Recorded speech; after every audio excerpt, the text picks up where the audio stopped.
Halo teman-teman, di sini Fadil dan selamat datang di acara Postania. Nah, Postania ini merupakan podcast yang dibuat dalam rangka ulang tahun Politeknik Keuangan Negara STAN. Nah, udah bersama aku nih, Ibu Mukti Amini. Halo Bu Mukti. Ya, halo Mas Fadil. Nah, Bu Mukti Amini atau Bu Ning nih, buat teman-teman yang belum tahu, ini merupakan sosok yang sangat concern dan expert banget di bidang pendidikan, khususnya pendidikan anak nih. Beliau sekarang merupakan Kaprodi di Universitas Terbuka, khususnya untuk program studi pendidikan guru untuk PAUD.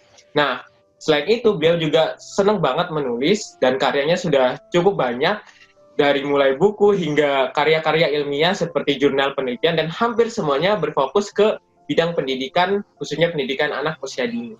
Nah, di tahun ini aja, beliau sudah menerbitkan 2 buku nih. Ungkapan Kasih Ibu ya, Bu ya? Iya, betul. Sama Metode Pengembangan Fisik Anak Usia Dini. Nah, aku penasaran nih, Bu. Kenapa sih Ibu sebegitu passionate-nya ke pendidikan anak usia dini?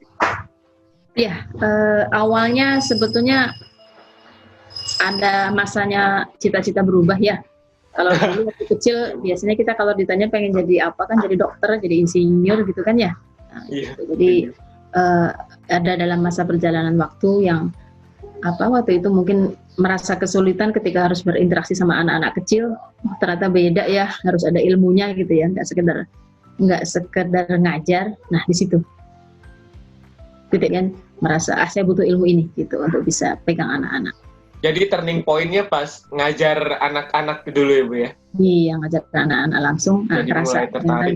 nggak sekedar tepuk tangan nyanyi-nyanyi gitu. Langsung merasa kayaknya mungkin jalan hidup Ibu di sini nih. Mungkin seperti itu. Kurang lebih seperti itu, Bu. Nah, ngomongin tentang pendidikan nih, Bu.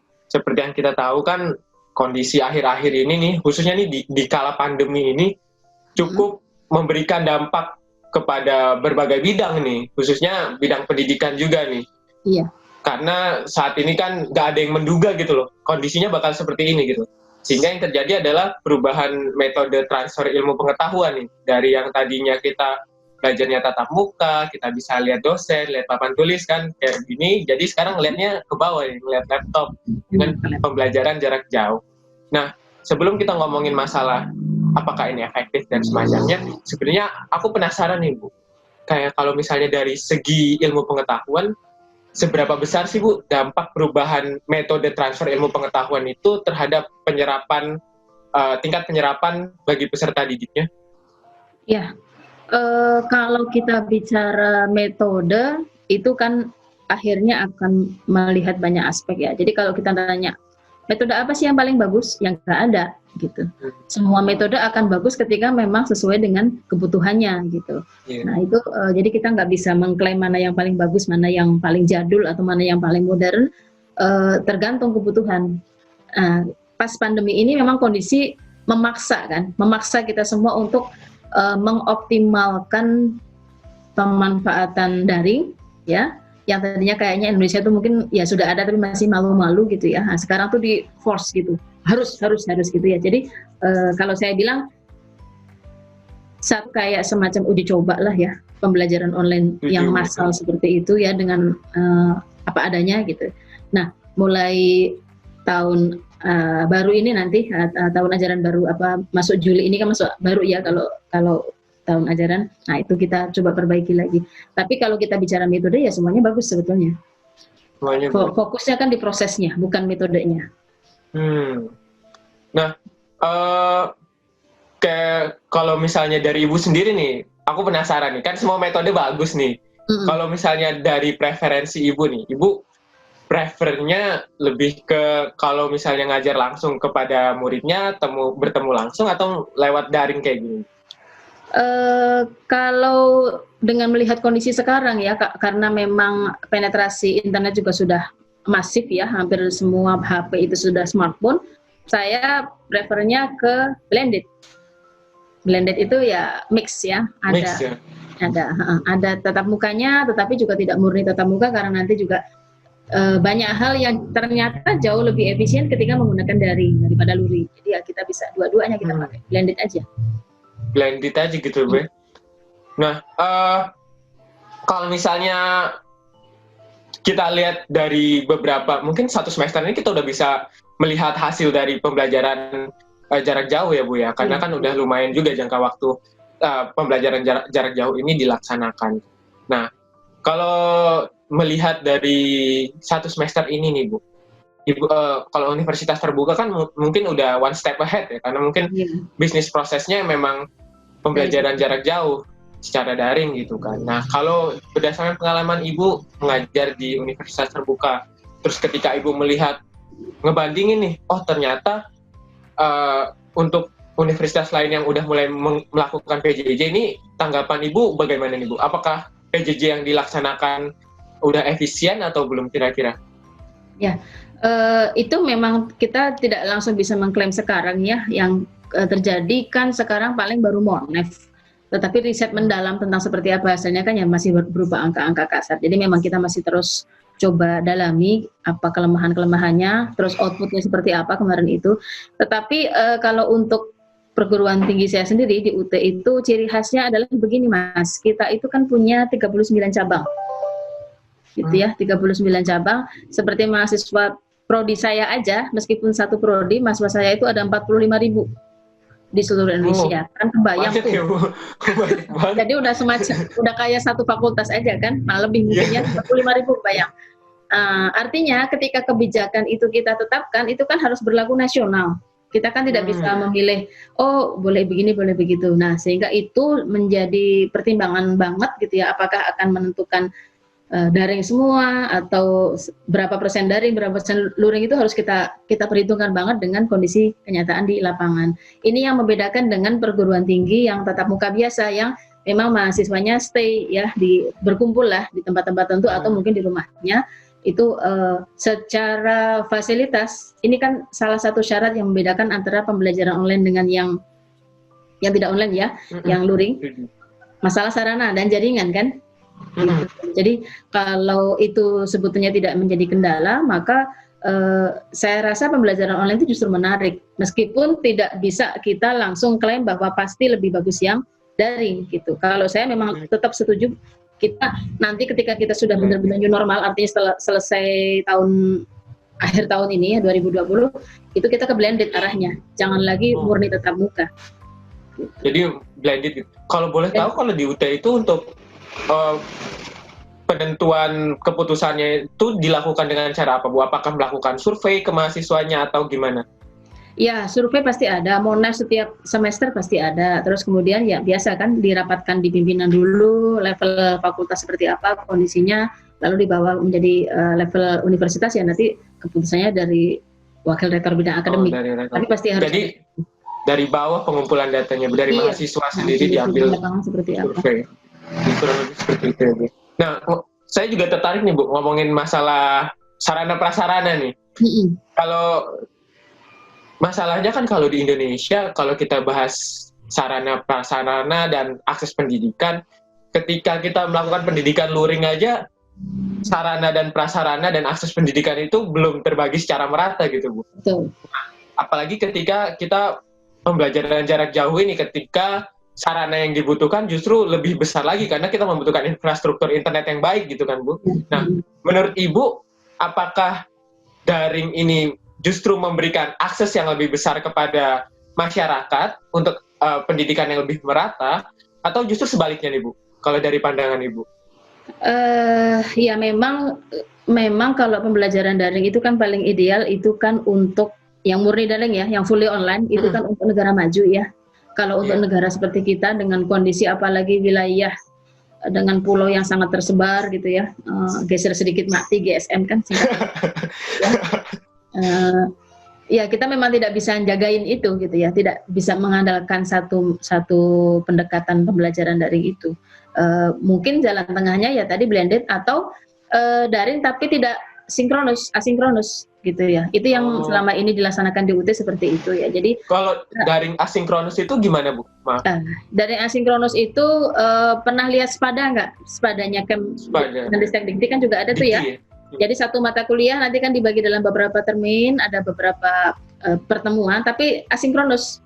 Jadi dia bisa dibuka, misalnya dikasih waktu 2 minggu untuk satu term ini, term kedua nanti 2 minggu lagi. Ada waktunya, tetapi tidak harus langsung tatap muka saat itu. Nah, itu mungkin salah satu jalan keluar ketika kondisi jaringan tidak stabil. Tapi kita juga harus memikirkan, kalau kami di UT juga harus memikirkan kondisi-kondisi yang sama sekali nggak ada jaringan, mau pakai apa, gitu ya. Jadi ini lucu tapi juga mengharukan gitu ya. Pengalaman yang pandemi kemarin, UT itu menerapkan masal to web, tutorial webinar, melalui webinar. Nah, itu kan memaksa mahasiswa yang di ujung pantai, di puncak gunung pun harus tetap ikut web, gitu kan? Itu kasihan, ada yang harus manjat pohon kelapa dulu, ada yang harus naik ke genteng dulu. Aduh ya Allah, kalau lihat apa posisinya tuh, ada yang nangkring di pagarnya Telkom, masuk kan nggak boleh. Jadi seharian tuh dia cuma di luar pagarnya Telkom gitu ya, supaya bisa dapat akses. Nah, ini foto-foto yang menjadi saksi ya tentang pelaksanaan daringnya semester kemarin tuh, jadi ini juga buat kita, masukan buat kita juga untuk semester ke depan mau seperti apa polanya. Nah, seperti itu. Jadi kalau asinkronus itu mirip ini ya Bu ya, course online gitu ya Bu ya? Iya, kalau saya menyebutnya tutorial online. Tutorial online.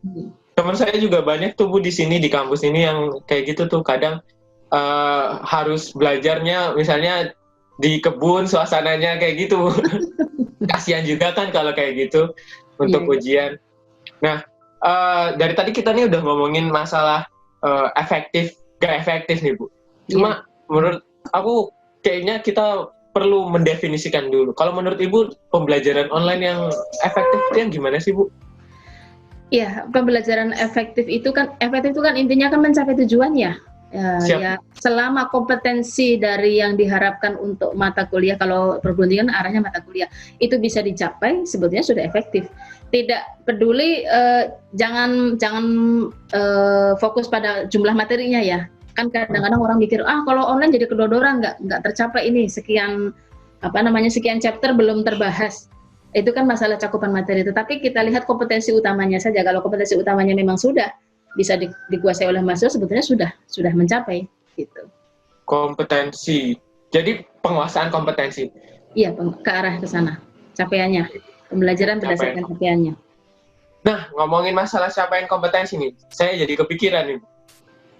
Gimana pengujian kompetensi yang baik nih kalau di pembelajaran jarak jauh kayak gini? Karena jujur aja Bu ya, mungkin di semua kampus lah pasti mengalami, karena ini kan tiba-tiba ya Bu ya. Kalau di kampus kami sendiri, isu metode ujian ini isu yang cukup hangat nih Bu.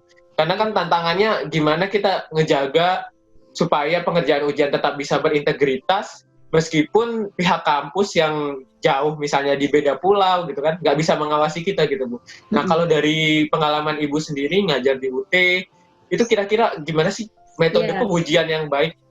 Saya mau cerita dulu ya, kalau di UT itu sudah cukup lama. Kalau awalnya ya biasa ya, ujian akhir semester itu yang manual ya, dalam arti mahasiswa datang untuk mengerjakan lewat komputer itu ya, yang pakai pensil biasa. Tapi sudah beberapa tahun, mungkin sekitar 7 tahunan ini kita juga menggunakan sistem ujian online. Jadi kalau kita suka ikut TPA atau mungkin TOEFL kan ada tuh ya, semacam itulah sistem ujian online dengan tanggal tertentu, dan tempatnya memang harus di kantor cabang atau di beberapa sekolah atau perguruan tinggi yang ditunjuk. Jadi mahasiswa yang datang ke situ. Jadi mahasiswanya datang ke salah satu cabang UT yang terdekat dari tempat tinggalnya ya Bu ya? Untuk ujian, dan tanggalnya juga sudah pasti gitu. Dan itu ujiannya masih ditulis di portofolio atau mungkin udah kayak sistem menggunakan komputer Bu? Komputer. Kalau yang sistem ujian online komputer, kan yang manual saja kan langsung yang pemeriksaannya. Kalau di UT itu ciri khasnya, karena kita mahasiswanya ratusan ribu, itu ciri khasnya hampir 90% barangkali ujiannya itu multiple choice. Multiple, untuk memudahkan penilaian. Karena nggak kebayang kan ratusan ribu diperiksa manual, ekor kaki sampai semester depan juga bisa. Ya. Kalau esai lumayan juga. Jadi hanya beberapa mata kuliah yang memang sifatnya esai, misalnya yang memang membutuhkan analisis kritis gitu ya, kayak analisis PAUD, itu mata kuliah saya, itu dia memang esai. Dan ada juga beberapa mata kuliah yang tidak perlu ada UAS. Nah, ini yang mungkin nanti perlu dipikirkan oleh beberapa perguruan tinggi lainnya, kan sebetulnya Penilaian kompetensi itu kan tidak melulu dengan UAS dalam arti mengerjakan Setuju, Bu. soal-soal ya, tapi kan bisa portofolio, bisa dengan unjuk kerja gitu ya. Itu kan sebetulnya sudah cukup. Itu yang mau kita kembangkan supaya tidak semuanya larinya ke UAS yang sifatnya tertulis. Oh gitu. Jadi kalau yang non UAS itu proyek gitu ya Bu mungkin? Proyek, karya tulis dan Ya, semacamnya. bisa proyek, bisa juga kalau saya karena yang diajar guru biasanya yang sifatnya banyak praktek kan, praktek atau kemudian melakukan penelitian, laporan penelitian yang sebetulnya mini riset itu sudah jadi hasil UASnya, sudah Hasil jadi nilai UAS, akhirnya. iya. Di PKSan juga gitu kemarin, kalau di sini di kampus kami ujiannya ada 2 memang, ada yang seperti UAS mengerjakan, ada juga yang proyek misalnya membuat karya tulis dan Ya, memang semacamnya. apalagi kalau akuntansi pajak kan sebetulnya banyak banget yang bisa dijadikan Iya proyek, Bu, sangat bisa itu. sangat visible ya. Ya. Nah, kok saya tertarik nih Bu, kalau misalnya esai berarti esainya juga esai ketik gitu ya Bu ya? Tidak, tulis. Tulis? Iya, yang tulisan tangan justru. Kalau ketik itu paling yang ada di tutorial online tadi ya, tugas-tugas yang sifatnya tutorial online itu memang kita putuskan itu sifatnya adalah esai, tidak multiple. Ya kalau multiple kan terlalu kurang menggali, tetapi boleh diketik. Tapi kalau yang tugas kita mengatakannya tugas akhir ya, itu esai, tulis tangan. Tulis tangan. Yes. Tulis tangan berarti nanti di scan, dikirim gitu Bu? Enggak, karena memang itu kan hanya satu saja per prodi, diperiksa manual. Kita mengundang para korektor dari berbagai. Oh, berarti dari tempat cabang UT, kemudian lembarnya dikirim ke kantor pusatnya untuk dikoreksi. Nah, jadi kita ada 39 cabang, kita kemudian ada beberapa sentra pemeriksaan, misalnya Padang, Jakarta, mana ya, beberapa cabang sekitar lari ke situ. Nah, cabang yang punya sentra itulah nanti yang bertanggung jawab untuk melaksanakan pemeriksaan yang ujian gitu. Jadi kalau yang apa tadi yang objektif semuanya lari ke pusat. Lari ke pusat ya Bu. Berarti kalau untuk esai benar-benar bukan dosen ya Bu yang koreksinya, jadi objektif. Dosen. Ya, justru gini ya, kalau UT itu kalau saya ini kan statusnya dosen pengelola.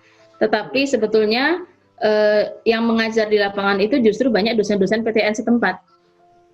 Gitu. Jadi kita meng-hire dosen-dosen setempat. Jadi pembagian dosennya juga memperhatikan wilayah tempat tinggal berarti kalau kayak gitu ya Bu? Iya. Jadi yang dekat, yang dosen yang dekat yang ya kayak misalnya kayak di Padang berarti kita akan meng-hire UNP sama UNAN itu banyak gitu. Dosen-dosen di sana. Kita menyebutnya tutor sih biasanya. Tutor ya Bu ya. Gitu. Jadi menarik sekali ya Bu ya. Kalau kayak gini berarti pengujian online itu sebenarnya mungkin dilaksanakan gitu. Sangat mungkin. Dengan menjaga integritas, tapi juga di situasi yang kayak gini. Ya. Nah, sekarang mungkin aku bakal bahas juga tertarik. Tadi kan kita dari tadi nih ngomongin pendidikan untuk perguruan tinggi ya Bu ya. Cuma kan jenjang pendidikan juga ada dari SD sampai SMA gitu kan Bu. Nah, kalau tadi di perguruan tinggi kan mungkin Ibu kita udah ngomong panjang lebar gitu lah. Kalau menurut Ibu untuk pendidikan di SD sampai SMA sendiri tuh, itu kan jenis peserta didiknya kan beda ya Bu ya. Mereka masih anak-anak. Nah itu bagaimana tuh Bu untuk pembelajaran jarak jauh bagi mereka yang apakah udah efektif atau belum sih selama ini? Ya. Kalau efektif atau tidaknya kan kita harus berdasarkan hasil yang nanti dikeluarkan oleh yang berwenang ya. Saya juga tidak boleh mengatakan efektif tidaknya. Tetapi kalau kita bisa melihat testimoni lah mungkin ya sekitar testimoni dari teman-teman di lapangan yang guru itu untuk SD, SMP, SMA sebetulnya tidak terlalu kedodoran. Artinya anak-anak kita itu memang sudah native kan, sudah native dengan internet. Jadi malah rasa-rasanya lebih canggih mereka daripada gurunya. Mungkin misalnya mau main menti, mau main quiz atau apa itu mereka udah lebih biasa gitu. Malah gurunya yang kedodoran ini gimana caranya. Sementara salah satu pembelajaran online yang menarik katanya gamification dulu, pakai game dulu kan diawali.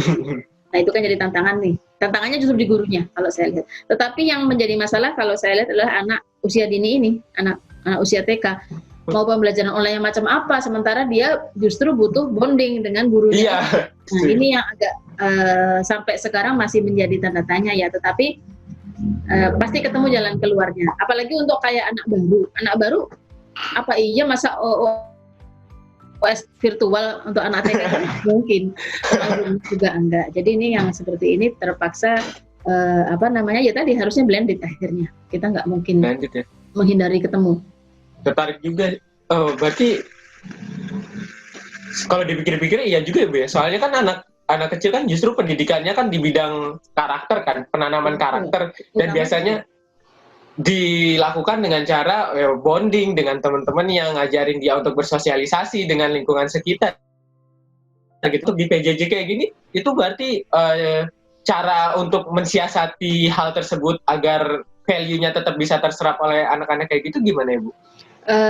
Kebetulan kemarin saya lagi diskusi banyak ya tentang masalah pendidikan untuk masa pandemi ini. Beberapa teman yang lagi di luar kan juga memberikan testimoni itu. Kalau acuannya pendidikan anak itu kan sekarang Finlandia. Di Finlandia seperti apa, terus ada teman yang di Inggris juga dia cerita di Inggris seperti apa. Yang menarik, mungkin apa karena mereka negara maju ya, kondisinya itu sekarang justru pendidikan konvensional yang biasa artinya itu sudah dimulai justru untuk anak usia dini dulu. Sekarang sudah boleh dibuka semester ini gitu ya, dengan alasan ya memang sudah berdasarkan ini ya riset yang bisa dipertanggungjawabkan, terpaparnya itu relatif sangat kecil banget ya dengan COVID ya, sehingga bisa dilaksanakan asal dengan protokoler yang ketat gitu. Nah ini kalau di Indonesia masih belum tahu ya kita hasilnya seperti apa, tapi yang akan jelaskan kita kan ada yang dikatakan dengan OTG dan sebagainya itu, sehingga ini kan jadi kewaspadaan.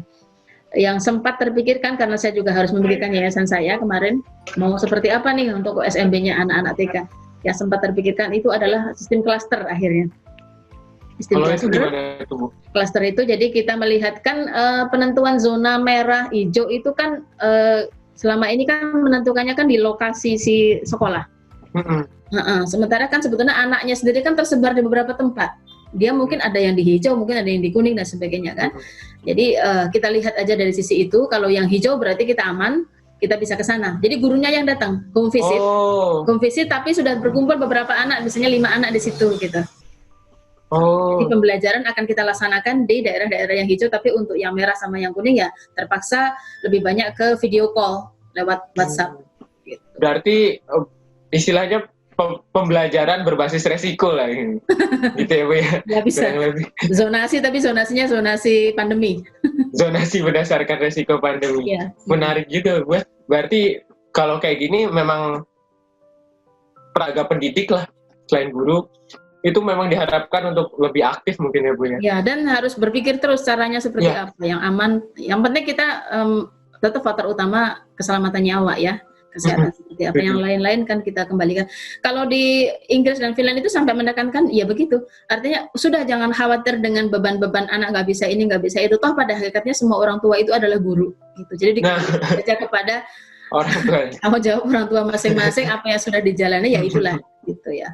Bisa orang tua sebagai pendidikan pertama ya Bu ya. Nah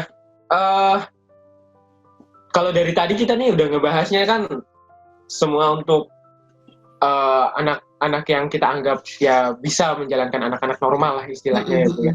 Cuma saya ada dapat pertanyaan nih Bu yang cukup menarik nih Bu. Gimana pembelajaran jarak jauh ini bagi anak-anak mungkin yang punya disabilitas nih Bu, yang berkebutuhan khusus ya? Misalnya. Anak ABK. Nah ini kebetulan pas banget ini mata kuliah saya ya, penanggulangan anak ABK ini. Sebetulnya secara prinsip itu saya bisa kategorikan anak ABK ini yang nggak jauh-jauh dari PAUD. Dia punya karakter sendiri yang tidak bisa kita samakan dengan yang pendidikan pada umumnya gitu ya. Dan ya sama, tidak bisa kita paksakan untuk guru harus menghandle ketika anak itu ada di rumah. Karena kan memang mereka ketergantungannya, apalagi kalau yang tunalaras ya, atau yang itu kan sangat tergantung pada siapa yang dekat dengan dia. Nah, artinya kembali kepada orang tuanya. Tinggal bagaimana komunikasi dengan gurunya nanti, capaian-capaian atau kegiatan-kegiatan apa sih yang bisa dilaksanakan di rumah bersama orang tua. Itu mungkin yang perlu terus dikomunikasikan gitu ya. lewat grup orang tuanya itu. Lebih kayak gitu. Berarti balik lagi ke orang tuanya ya Bu ya kalau Iya, kayak tampaknya gini. begitu. Kalau untuk ABK, saya analoginya sama seperti anak usia dini. Dia memang selamanya butuh pendamping. Kecuali kalau yang ini ya, yang tunadaksa, artinya yang tunanetra, tunarungu itu kan Tunarungu, memang tunarungu. sekarang kan sudah banyak media yang sebetulnya sudah akomodatif untuk mereka ya. Kalau kayak HP itu kan ada apa namanya voice sound itu kan, yang memang untuk anak tunanetra kan Oh bisa iya, bisa disetelkan. Ada tuh penulis, salah satu penulis yang saya kenal produktif, Ramaditya Adhikara itu kan dia kan tunanetra, tapi dia sangat banyak buku-bukunya gitu ya. Kan dia mengatakan itu ya, ada keyboard juga yang khusus buat tunanetra kan begitu. Iya. Itu artinya beberapa media itu memang sudah dirancang untuk mereka dan itu bisa digunakan, dan itu memang dari sebelum ada pandemi pun sebetulnya sudah ada. Nah, tinggal dimanfaatkan saja. Masalahnya ketersediaannya itu merata apa enggak gitu kan kalau sekarang. Nah iya, berarti peningkatan akses ya Bu ya. Dan harusnya justru pandemi ini mendorong orang untuk lebih aware gitu kepada mereka gitu ya Bu ya. Iya. Untuk mungkin menciptakan alat-alat yang mungkin lebih akomodatif lah terhadap para yang memiliki disabilitas, untuk biar bisa tetap dapat akses pendidikan yang sama. Gitu. Nah, dari tadi kita kurang lebih udah ngomongin siswanya nih Bu. Coba sekarang kalau kita pindah aktor nih ke tenaga pendidik. Kalau dipikir-pikir kan tenaga pendidik ini ya sama seperti siswa, mereka juga terkejut gitu kan. Siapa yang mengira pendidikan akan seperti ini? Justru mungkin tantangannya lebih keras, mereka bisa memastikan siswa bisa menyerap ilmu yang mereka berikan gitu kan. Nah, kalau dari sudut pandang Ibu nih, sebagai orang yang udah berpengalaman dalam memberikan pembelajaran jarak jauh, kira-kira bagaimana sih sikap seorang tenaga pendidik yang baik di situasi yang seperti ini? Ya, kalau sikap saya rasa sama ya, mau di situasi pandemi atau non pandemi sebetulnya kan yang kita kembangkan sama, harusnya sama gitu ya. Cuma mungkin artinya dalam kondisi yang seperti ini kita lebih aware ya, lebih peduli gitu ya. Termasuk dalam kondisi ini kan tidak hanya menghantam urusan keselamatan nyawa, kesehatan, tapi juga kan akhirnya ke faktor ekonomi kan. Setuju. Ya, sampai kemudian kalau pengalaman saya di TK dan yayasan ini, sampai beberapa orang tua sudah menyatakan mungkin tahun depan resign karena ayahnya di PHK. Ya, semacam itu kan kita harus memikirkan ya, bagaimana supaya bisa subsidi silang, menghimpun dana dari orang tua yang cukup mampu untuk membiayai yang ini dan seterusnya. Nah, itu saya rasa juga harus menjadi kebijakan secara lembaga nanti untuk perguruan tinggi secara umum gitu. Termasuk mungkin kayak pengurangan biaya SPP itu harus dipikirkan. Mungkin dengan syarat tertentu ya, ada ininya lah, ada kategorinya. Tapi itu harus menjadi salah satu pertimbangan supaya pembelajaran buat anak-anak ini, buat mahasiswa ini tetap berlanjut gitu ya. Jangan sampai ter-DO di tengah jalan gara-gara pandemi, kan kesian. Itu juga kan jadi isu hangat ya Bu ya. Banyak banget mahasiswa, mungkin kalau saya kan lihatnya mungkin di mahasiswanya aja. Mungkin kalau tingkat bawah saya kurang aware ya Bu. Kayak banyak banget aksi mahasiswa yang nuntut untuk UKT-nya diturunkan atau mungkin diberikan bantuan dalam bentuk pulsa lah kepada anak-anak yang kurang mampu, mungkin kayak gitu ya Bu. Nah, kalau di kampus kami sendiri sih makasih banget juga nih, apresiasi buat lembaga dan buat teman-teman yang udah ngebantu untuk ujian online Bu. Jadi kalau di kampus kami tuh, kalau dari lembaganya sendiri mereka memberikan bantuan dalam bentuk pulsa gitu kepada anak-anak yang kurang mampu sehingga tetap bisa mengakses. Dari segi UKM-nya juga apresiasi banget buat UKM-UKM Istan yang udah memfasilitasi lah, membuat metode pembelajaran untuk media pembelajaran jarak jauh, bahan ajarnya juga disediakan gitu. Nah, tapi saya masih penasaran nih Bu, kalau model pembelajaran yang baik nih Bu, kalau yang Ibu sarankan atau yang menurut Ibu bisa efektif nih bagi tenaga pendidik di situasi pembelajaran jarak jauh ini, kurang lebih gimana Bu? Model pembelajaran yang baik yang seperti apa? Nah, ini kita yang tidak bisa langsung bisa jawab ya. Saya mau share screen aja deh. Sebentar. Saya boleh share screen ya.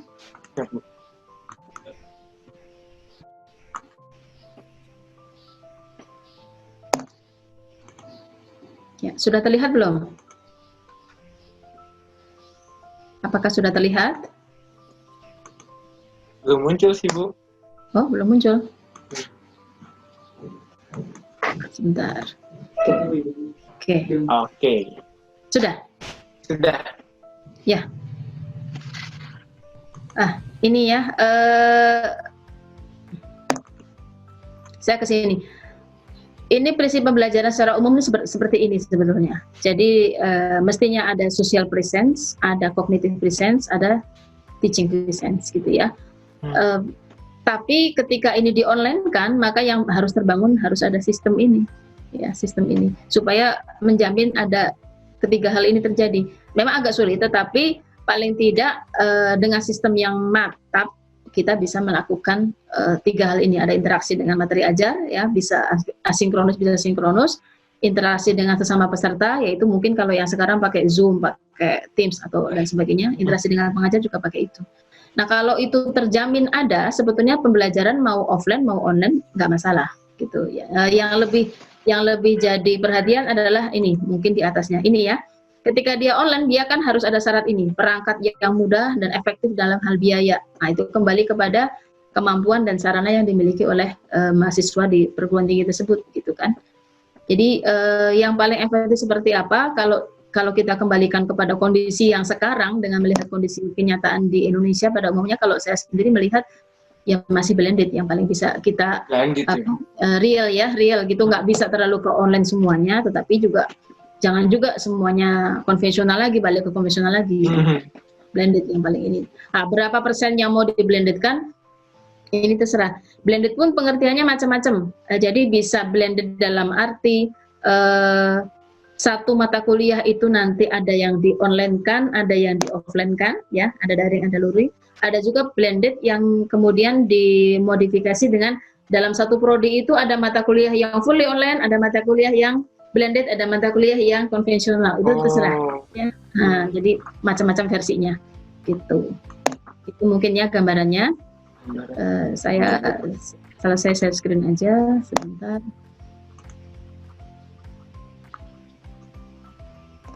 Mana ini?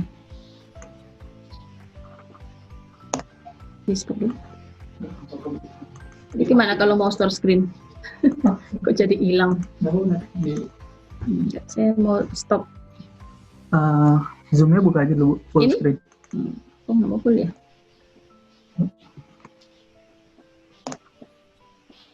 Enggak.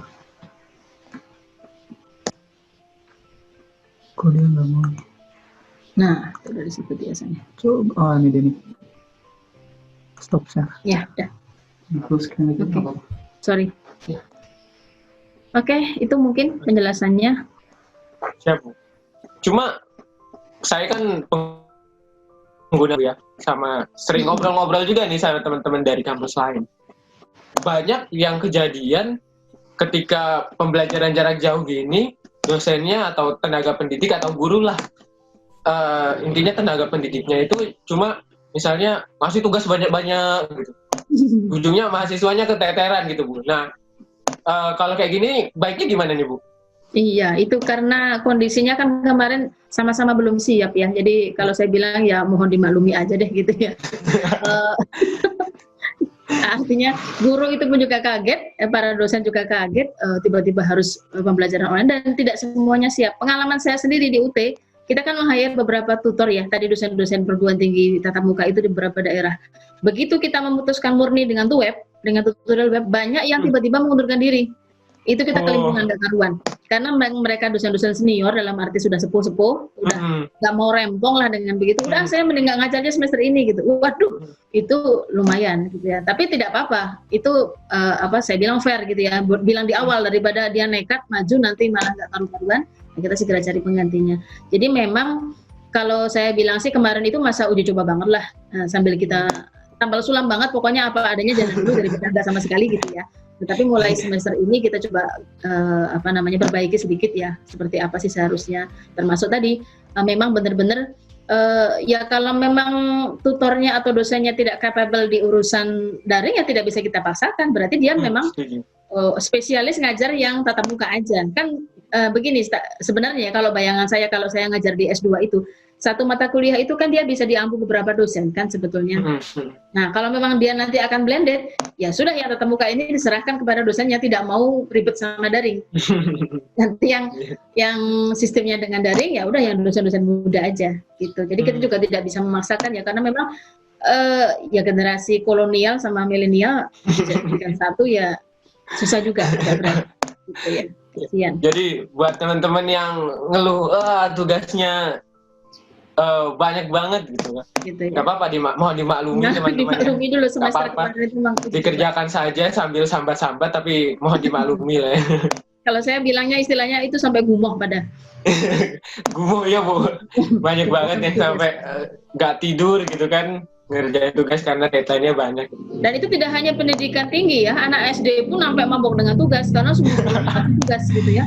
Anak saya juga masih punya anak yang masih SD. Suruh nonton film itu filmnya 2, nggak tanggung-tanggung. Filmnya 2, banyak-banyak pula lah, ini mah kuota hanya juga sempat melihatnya. Itu baru dari satu guru. Jadi memang semuanya masih trial and error. Ya dimaklumi lah kalau saya bilang ya, karena pengalaman pertama ya. Semuanya juga belajar dari pengalaman. Siap Bu, siap. Nah, sekarang tadi kan kita udah ngebahas tenaga pendidik nih ya Bu ya. Sekarang coba kita bahas ke lembaganya nih Bu. Kalau misalnya kayak gini nih Bu, saya curhatan mahasiswa akhir nih Bu ya. Curhatan mahasiswa akhir Bu. Ketika situasi pandemi kayak gini kan mobilitas jadi terbatas banget nih ya Bu ya. Iya. Mobilitas terbatas, rencana penelitian yang udah dibuat mau kayak gini, mau wawancara sana, mau wawancara sini, ngambil data sana, ngambil data sini. Iya. Itu kan jadi terhambat ya Bu ya, jadi nggak bisa dilakukan karena ya memang protokol kesehatannya kayak gitu kan. Nah, kalau misalnya nih Bu, wajar nggak sih Bu ketika misalnya beberapa mahasiswa misalnya minta tolonglah diberikan keringanan dalam misalnya syarat kelulusan, misalnya dari segi misalnya syarat skripsi atau syarat tugas akhir yang diperlukan, itu bagaimana Bu? Saya rasa dalam arti wajar ya, kalau di UT malah kita sudah menangkap ini, jadi artinya misalnya ada tugas-tugas yang sifatnya harus praktek ke lapangan, kan tidak mungkin, anaknya aja semuanya BDR kan, belajar di rumah, akhirnya cukup diganti dengan video. Ya, video simulasi dia belajar di rumah ya, diajar siapa anak dia sendiri, boleh gitu ya. Jadi kita langsung ganti semua beberapa praktek-praktek yang memang mensyaratkan banyak keluar, kita gantikan dengan yang di dalam.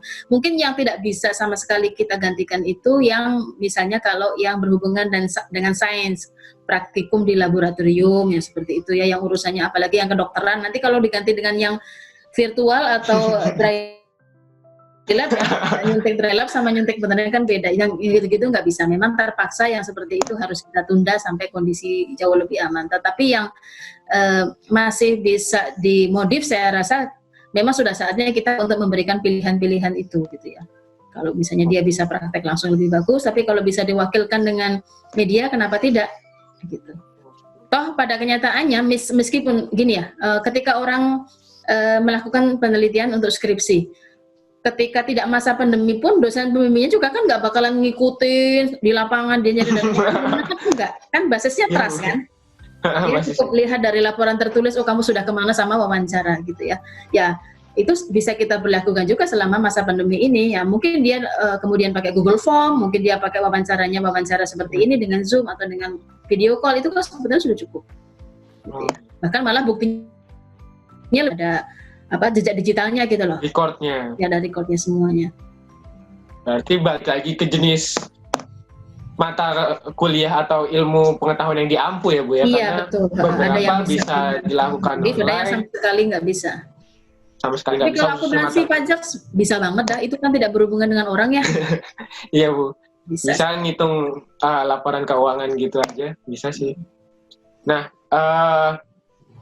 kalau misalnya ke depan kan berarti kita harapannya blended ya Bu ya? Iya. Harapan dari Ibu kan berarti pendidikan ini dilakukan secara blended, secara luring maupun daring. Iya. Kalau yang Ibu harapkan nih dengan sistem yang kayak gitu, apa yang Ibu harapkan dari pemerintah untuk dilengkapi atau dilakukan oleh pemerintah itu? Ya. Kalau saya, karena mahasiswa saya itu ada yang di ujung-ujung gitu ya, saya pernah berkunjung ke salah satu ujung lokasi mahasiswa itu di Saumlaki.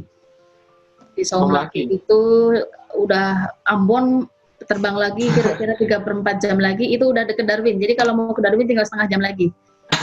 Ujung bawah banget. Nah itu sinyalnya ya innalillahi wa inna ilaihi raji'un lah gitu ya. Susah banget sinyal gitu ya.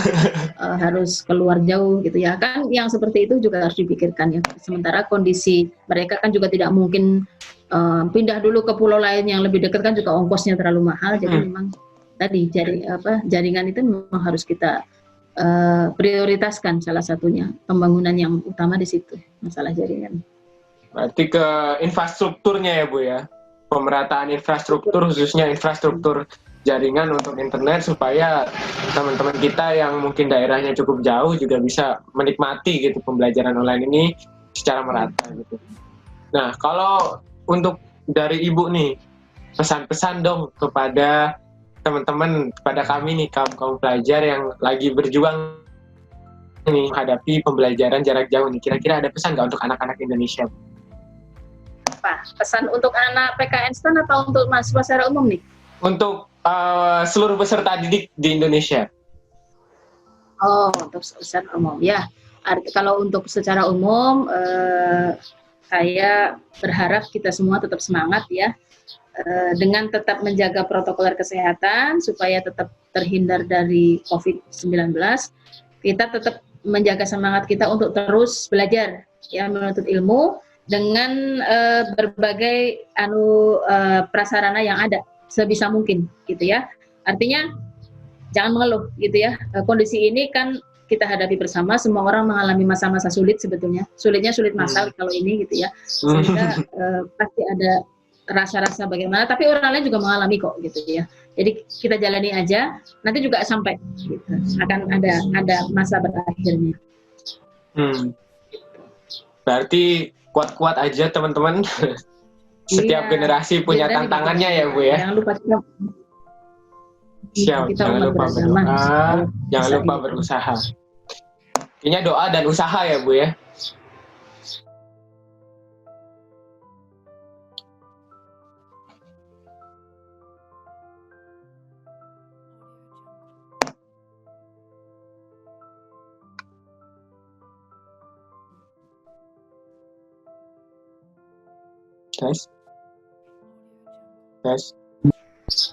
Tes. Oh sorry, di saya ya nggak stabil ya? Oh sorry. Nah, tadi kan untuk mahasiswa di peserta didik di seluruh Indonesia nih Bu. Sekarang kalau misalnya ke kami nih mahasiswa PKN STAN-nya nih, ada pesan dan harapan nggak sih Bu? Iya, kalau di PKN STAN tuh masih jadi ASN nggak sih sekarang? Arahnya? Insya Allah masih jadi sih Bu. Kalau sejauh ini belum ada. Ke sana aja ya, petuahnya petua. Jadi gini, buat adik-adik apa anak-anak ya, jauh banget soalnya. Saya masuk tahun 90, jadi kebayang ya. Jangan lahir pun belum. Ya, belum lahir tuh, kan pasti belum lahir. Jadi gini, kalau buat khusus untuk anak-anak PKN STAN, jangan jadikan ASN itu sebagai cita-cita. Ya, tapi hanya sebagai sarana saja, sarana untuk kita melakukan kontribusi yang jauh lebih banyak kepada bangsa dan negara. Dan kita yakini kalau kita sudah ada di jalur itu, ya sudah, kita yakin saja kita akan bisa bekerja optimal di situ, menyumbangkan sesuatu ke situ. Masalah finansial itu nanti kembali kok, ya, tidak usah dihitung-hitung bagaimana. Nanti ketika kita memang profesional, masalah finansial itu menyusul. Gitu. Jadi jangan dipikirkan itu. Kalau saya orang Islam, saya sering banget mengibaratkan posisi kita di ASN ini seperti para pasukan yang Rasulullah tempatkan di Gunung Uhud. Kalau mungkin pernah ingat cerita itu ya, di perang Uhud itu di sana ada harta benda yang menggiurkan untuk dirampas, untuk diambil karena sudah ditinggalkan oleh pasukan lawan. Tapi dari awal Nabi berpesan jangan pernah tinggalkan bukit ini kan gitu kan? Iya. Nah, ketika meninggalkan bukit itu sibuk dengan jarahan, ternyata kemudian disalahkan. Nah, posisi kita itu ada di situ, ada di atas bukit itu. Kan kadang-kadang kayaknya dagang menarik ya sekarang gampang. Kayaknya jadi YouTuber lebih menarik ya, finansial itu godaannya. Tetapi ketika kita memang sudah memilih jalur ini, ya sudah tekuni saja. Nanti finansial itu menyusul. Ketika memang kita bisa profesional di jalur kita masing-masing. Intinya jangan mudah tergoda ya Bu ya. Hmm. Kuat-kuat iman, kuat-kuat mental. Oke, sebenarnya seru banget ya pembahasan kita. Tapi mungkin karena keterbatasan waktu dan durasi nih Bu, jadi mungkin kayaknya harus kita akhiri. Terima kasih banyak atas partisipasinya Bu Ning. Makasih banget udah mau jadi narasumber. Nah, buat teman-teman, terima kasih juga yang udah menyimak. Tetap semangat teman-teman. Intinya setiap generasi pasti ada tantangannya. Generasi kita diberikan tantangan yang lebih besar karena generasi kita dipercaya bisa menjadi lebih kuat lagi. Amin. Terima kasih banyak. Sehat selalu teman-teman. Sampai jumpa di kesempatan berikutnya.